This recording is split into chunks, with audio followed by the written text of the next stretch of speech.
jonchent le sol sur un tapis de gravier rouge comme des petits êtres à la fois doux et bestiaux. Les pénis et vulves en porcelaine de Solène Dumas n'ont pourtant rien de provocateur. Mutilation, effacement de soi et questions du genre sont au centre de cette exposition singulière. Et singulière, c'est justement son nom.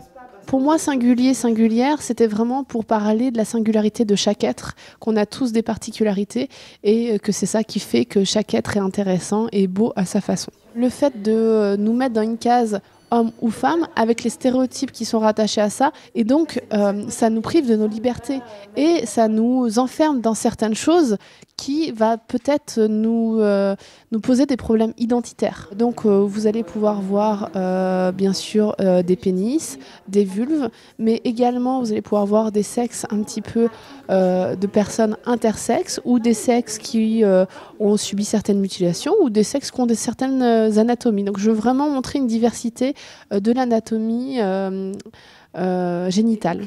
Ce projet a nécessité plusieurs années de recherche autour des questions du genre et du travail de la matière.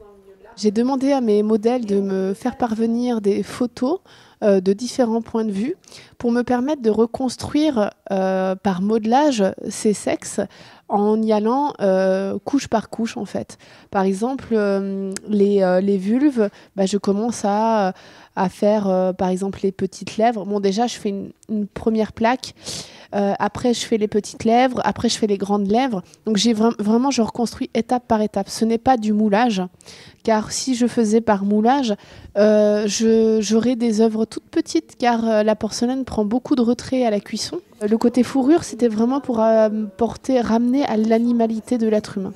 Si cela vous a donné envie d'en découvrir plus, Solène Dumas proposera une 50aine d'œuvres accompagnées de témoignages lors d'Esthétisme de la singularité, une plus grande exposition qui aura lieu à Paris en septembre.